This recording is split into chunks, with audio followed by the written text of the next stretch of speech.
যেভাবে ত্রিপুরার আগরতলায় আমাদের রাজ্য দপ্তর ভাঙচুর করা হয়েছে, বিজেপি আশ্রিত সমাজ বিরোধীরা, দুষ্কৃতীরা যে ভাঙচুর করেছে এবং পুলিশ দাঁড়িয়ে দেখছিল, তার পরিপ্রেক্ষিতে এবং তার প্রতিবাদে আমাদের দলের তরফ থেকে আমাদের নেত্রী মমতা বন্দ্যোপাধ্যায়, আমাদের সর্বভারতীয় সাধারণ সম্পাদক অভিষেক বন্দ্যোপাধ্যায় একটি দলের প্রতিনিধি দল আজ ওখানে পাঠাচ্ছেন। সেই প্রতিনিধি দলের সদস্যা হিসেবে সাংসদ সায়নী ঘোষ, সাংসদ প্রতিমা মণ্ডল, রাজ্যের মাননীয় মন্ত্রী নির্মলা হাসদা, যুবনেতা ছাত্রনেতা সুদীপ রাহা, আমি কুণাল ঘোষ এবং আমাদের সাথে পরে যোগ হবে সুস্মিতা দেব, মাননীয় সাংসদ। আমরা আগরতলা যাচ্ছি। আমরা খুব সংক্ষেপে বলে রাখি যে ঘটনার প্রেক্ষিতে কাল হামলা হয়েছে বলে বিজেপির কেউ কেউ জাস্টিফিকেশন দিচ্ছেন। নাগরা কাটার ঘটনা, বিজেপির সাংসদ এবং বিধায়ক যে কিছু লোক তাদের সঙ্গে যে কুৎসিত ব্যবহার করেছে, তার সঙ্গে তৃণমূল কংগ্রেসের সম্পর্ক নেই। তৃণমূল কংগ্রেস সমর্থন করে না। মাননীয় মুখ্যমন্ত্রী নিজে নিন্দা করেছেন এবং তিনি খগেন মুর্মুকে দেখতে পর্যন্ত গিয়েছেন। তারপরেও যেভাবে হামলা হয়েছে, আমরা বলছি মানুষের যদি কোনো ক্ষোভও থাকে, ক্ষোভের বহিঃপ্রকাশ এইভাবে হতে পারে না। কাউকে মেরে, কাউকে শারীরিক ভাবে লাঞ্ছিত করে এটা হয় না, এটা হতে পারে না, এটা হওয়া উচিত। কিন্তু বিজেপিকেও দেখতে হবে কেন মানুষ ক্ষেপে আছে। বিজেপি নেতারা বারবার বলবেন, আমরা দিল্লিকে বলেছি 100 দিনের টাকা দেবেন না, আবাসের টাকা দেবেন না। অর্থাৎ সাধারণ গরিব মানুষ জানে যে তাকে যে কাজ করিয়ে এরা টাকা দিতে দেননি, বাড়ির টাকা দেননি। বাংলা ভাষায় কথা বললে বাংলাদেশি বলে তাদেরকে বাংলাদেশে পুশব্যাক করানোর চক্রান্ত হয়েছে। এই কারণে বহু জায়গায় কিছু মানুষ মুক্ত থাকতে পারে। তার মধ্যে বিজেপির জনপ্রতিনিধিরা তারা এলাকায় যান না, আগের দিন গেছেন, সঙ্গে কোনো ত্রাণ সামগ্রী নিয়ে যান, শুধুমাত্র ফটোশুট করতে গেছেন। মানুষ রেগে গিয়েছে, কিন্তু রাগের বহিঃপ্রকাশের পদ্ধতি আমরা সমর্থন করি না। মুখ্যমন্ত্রী নিজে খগেনবাবুকে দেখতে গেছেন, তারপরেও যেভাবে হামলা হয়েছে তার পরিপ্রেক্ষিতে এই দিন যাচ্ছে। আপনাদের কাছে অনুরোধ, আপনারাও চলুন, আপনারা দেখুন ওখানে কি হচ্ছে, আপনারা নিজেরা চলুন, আপনাদের প্রতিনিধিদের বলুন। অতীতে আমাদের অভিজ্ঞতা ওখানে ভালো নয়। অভিষেক বন্দ্যোপাধ্যায়ের কনভয়ে হামলা হয়েছে, সায়নী ঘোষকে শুধুমাত্র আটক করা নয়, যেভাবে মাঝরাত্রে থানায় হামলা হয়েছে, ওগুলো দক্ষিণী সিনেমায় হয়। দিনের বেলা একবার থানায় অ্যাটাক, রাতের বেলা থানায় অ্যাটাক। সায়নী, জয়া, মৃত্যুঞ্জয়, আমি আমাদের প্রাণ বেঁচেছে কোনো ক্রমে সে রাখতে। আমাদের অভিজ্ঞতা খুব খারাপ। আজকে আমরা যাচ্ছি হেঁটে, আমরা ডেড বডিও ফিরতে পারি, কিন্তু তার মানে এই নয় যে তৃণমূল কংগ্রেসের সৈনিকরা তাদের দায়িত্ব পালন করবে না। কাল থেকে পোস্ট চলছে, হুমকি দেওয়া হচ্ছে, নানা রকম পোস্ট চলছে, গেলে এই হবে, গেলে ওই হবে। এটা কোনো সুস্থ রাজনীতি নয়। ত্রিপুরার লোককেও বাংলায় আসতে হয়, বাংলার লোককেও ত্রিপুরায় যেতে হয়। সুন্দর ছোট্ট মিষ্টি একটা রাজ্য, সেটাকে সন্ত্রাসের রাজত্ব যদি কায়েম করে থাকেন, আগের মুখ্যমন্ত্রী বিপ্লব দেব থাকাকালীন এই চূড়ান্ত সন্ত্রাস আমরা দেখেছি।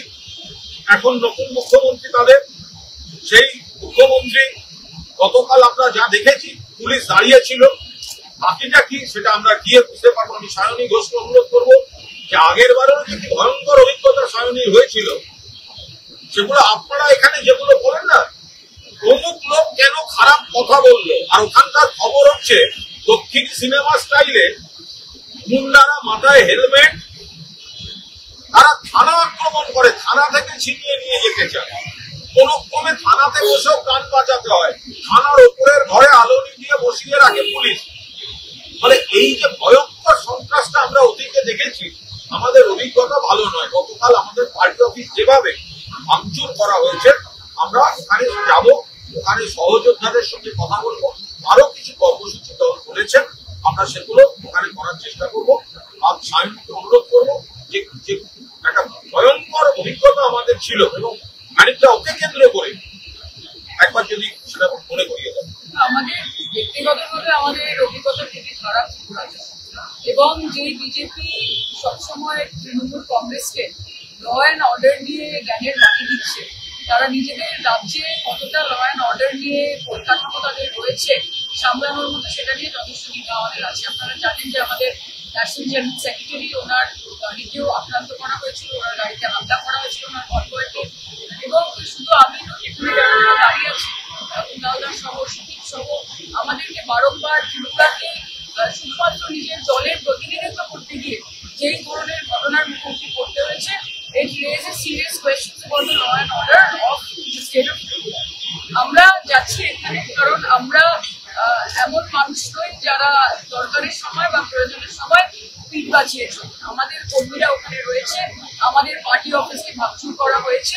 We are going to go and assess the situation, এবং আমরা এই বার্তাও দিতে যাচ্ছি যে তারা ওখানে একা নয়, তৃণমূল কংগ্রেস ত্রিপুরার কর্মীরা তারা একা নয়, মমতা বন্দ্যোপাধ্যায়, অভিষেক বন্দ্যোপাধ্যায় তথা সমগ্র তৃণমূল কংগ্রেস তাদের পাশে রয়েছে। এর পরবর্তী সময় কি হবে না হবে, ইটস আ ওপেন বুক, আপনারা প্রত্যেকে দেখতে পাবেন। কিন্তু আমরা আবার এটা বলি যে আমরা কন্ডেম করি খগেন মুর্মু সাহেব এবং সফল ঘোষের সঙ্গে যেটা হয়েছে, তবে এটা স্বতঃস্ফূর্ত জনরোষ। আজকে সারা বছর ধরে যদি বিজেপির নেতা মন্ত্রীরা, তাদের জনপ্রতিনিধিরা বেপাত্তা থাকে এবং মানুষের বিপদে গিয়ে শুধু ফটো সেশন করতে যায়, তাহলে মানুষের জনরোষ বেরোবে, সেটা স্বাভাবিক। কুনালদা বলেছেন, আমিও বলছি, আমাদের মুখ্যমন্ত্রী অত্যন্ত মানবিক। আমি জানি না গোটা ভারতবর্ষে এরকম এক্সাম্পল রয়েছে কিনা, যখন মমতা বন্দ্যোপাধ্যায়ের পা ভেঙে গেছিল 2021 সালে, বা বহু সময় বহু রকমের ঘটনা ঘটেছে যেখানে তিনি আহত হয়েছে, আমরা কিন্তু বিজেপির কোনো একজন লিডারকে দেখি ওনার পাশে গিয়ে দাঁড়াতে, ওনার সাথে কথা বলতে, ওনার খবর দিতে। এটাই হয়তো তফাৎ যে নামটা মমতা এবং কাজটাও মমতার সঙ্গে উনি করেন। তবে ঠিক আছে, ত্রিপুরার মানুষও দেখছেন, বাংলার মানুষও দেখছেন, ত্রিপুরাতে যা জনসংখ্যা, তার কিন্তু জনসংখ্যা পশ্চিমবঙ্গে পলিটিক্যাল সিনারিও অনেক বৃহত্তর জায়গা থেকে, পারসেপশন অনেক বড় জায়গা থেকে তৃণমূল কংগ্রেস কাউকে ভয় পায় না। আমরা বারংবার ত্রিপুরা রাজ্যে পা দেবো, কারণ এটাই ফেডারেল স্ট্রাকচার, এটাই ডেমোক্রেসি। যে কোনো দল, যে কোনো দলের জনপ্রতিনিধি, মেম্বার অফ পার্লামেন্ট, মিনিস্টার, প্রতিনিধিরা তারা যে কোনো রাজ্যে যখন ইচ্ছে যেতে পারেন। পশ্চিমবঙ্গেও তারা আসেন, হোটেল ভাড়া করে করে তারা দিনের পর দিন, মাসের পর মাস এখানে থাকেন, অক্ষত অবস্থায় থাকেন, সুস্থ অবস্থায় থাকেন। এবং সেই জন্যই আমরা বলি যে পশ্চিমবঙ্গের মতো গণতন্ত্র বা ডেমোক্রেসি অন্য কোনো বিজেপি শাসিত রাজ্যে দেখা যায়। আজকে কি আরেকটা বলছি, আপনাদের আমরা একটা আমন্ত্রণ জানাচ্ছি যে আপনারা নিজেরা চলুন এবং আপনাদের প্রতিনিধিরা অন্তত আছেন, যে এই যে রুদ্ধশ্বাস ফুটেজ যেগুলো সিনেমায় দেখা যায়, যে একটা দক্ষিণী সিনেমায় যে থানা অ্যাটাক হচ্ছে, নানা রকম মুখোশধারী লোকেরা লাঠি রড এইসব অস্ত্র নিয়ে থানায় ঢুকছে, তা আপনাদের নিজেদের সেই ছবিগুলো করতে ইচ্ছা করে না? একটা কৌতূহল থাকে না? তো সেখানে আপনারা তো এখানে পাবেন না পশ্চিমবঙ্গে, এখানে হায়েস্ট আপনাকে ফোনের কল রেকর্ড দেখাতে হবে যে খারাপ কথা বলেছে। খারাপ কথা বললো কেন? কিন্তু থানায় ঢুকে যদি মারা হয়, আর যে এত রুদ্ধশ্বাস রোমাঞ্চকর ফুটে, এগুলো তো আপনারা ত্রিপুরাতে পাবেন। ফলে আপনাদের তো উচিত ওইখানে একদম ক্যামেরা নিয়ে তৈরি থাকো, ওই ফুটেজ তো আপনি পশ্চিমবঙ্গে পাবেন না। এবং আরেকটা বিষয়, যে গতকাল আমরা যে ভিডিও ফুটেজটা দেখেছি, সেখানে আমরা পরিষ্কার ভাবে দেখতে পাচ্ছি যে ইলেকশন অফ পুলিশ ওখানে উপস্থিত থাকাকালীন যেভাবে তৃণমূল কংগ্রেসের পার্টি অফিসকে ভাঙা হচ্ছে। আমি একটু বলতে চাই যে আজকে এখানে 3 জন মেম্বার অফ পার্লামেন্ট যাচ্ছে, একজন মিনিস্টার যাচ্ছে, দলের নেতারা যাচ্ছে, ত্রিপুরা পুলিশ, ত্রিপুরা প্রশাসন, ত্রিপুরার মুখ্যমন্ত্রী এবং বিপ্লব বাবু, তারা প্রত্যেকে দেখছেন যে আমরা সেখানে পৌঁছবো। আগামী সময় যদি ল অ্যান্ড অর্ডার কোনোভাবে ডিটোরিওরেট হয়, এই দায়িত্ব কিন্তু সম্পূর্ণভাবে ত্রিপুরা অ্যাডমিনিস্ট্রেশনের। অলরেডি হুমকি দেওয়া তো শুরু হয়ে গেছে এবং বিজেপির প্রথম সারির নেতারা, তারা বিজেপির যুব মোর্চার নেতারা, তারা শুরু থেকেই ফেসবুক এবং নানান রকমের সামাজিক মাধ্যমে তারা হুমকি দিতে শুরু করেছেন। কাজে আমি আশা করবো যে ত্রিপুরার পুলিশ অ্যাডমিনিস্ট্রেশন এগুলোর কগনিজেন্স অলরেডি নিয়ে নিয়েছেন, আর যদি না নিয়ে থাকেন তারা যেন নিজেদের ডিউটিগুলো পালন করে। এবং আরেকটা বিষয়, দেশের প্রধানমন্ত্রী তিনি একজন দলীয় প্রধানমন্ত্রী হিসেবে নিজের পরিচয় দিয়েছেন বিগত কয়েকদিন। যেরকম ভাবে একটি পক্ষপাতদুষ্ট টুইট তিনি করেছেন, কোন রকমের এভিডেন্স ছাড়া তৃণমূল কংগ্রেসকে দাঁড়িয়ে দিয়ে, আমি মনে করি that also acts as a provocation for the grassroot level voters of BJP.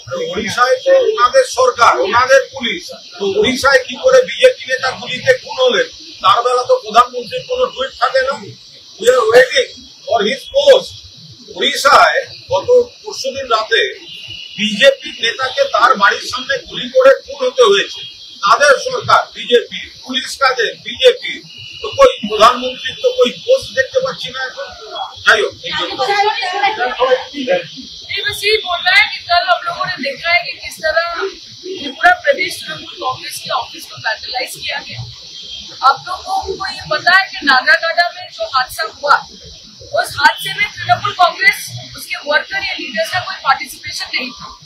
ये एक स्पॉन्टेनियस क्राउड से ये आया, क्योंकि बीजेपी के जो जनप्रतिनिधि है वो ईद का चांद है, उनको सिर्फ इलेक्शन के टाइम पश्चिम बंगाल के लोग देखते हैं। और उस दिन जब वहाँ के एमपी वहाँ पे गए, श्री खगेन मुर्मू जी और एमएलए शंकर जी गए वहाँ पे, तो उन्होंने यही कहा कि ये बीजेपी वाले फोटो सेशन करने आए हैं और वहाँ के जनता को इससे प्रॉब्लम था, क्योंकि वो सारे बहुत समस्या के लीडर से चल रहे हैं। अब इसका रिवेंज लेने के लिए अगर बीजेपी को लगता है कि त्रिपुरा में हमारे पार्टी ऑफिस को तोड़ के उसको डिमोलिश करके उनको बंगाल के चुनाव में कोई फायदा होगा, या वो तृणमूल कांग्रेस के जो लीडरशिप है या कार्यकर्ता है उन सबको वो इंटिमिडेट कर पाएंगे, तो ये बहुत गलत है।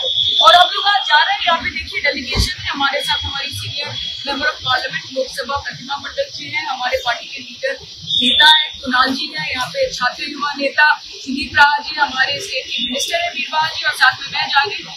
और हम जाने से पहले धमकी आनी शुरू हो गई है सोशल मीडिया में। मैं आशा रखूंगी कि त्रिपुरा की जो पुलिस प्रशासन है और जो त्रिपुरा की बीजेपी की सरकार है वो उसका कॉग्निजेंस ले।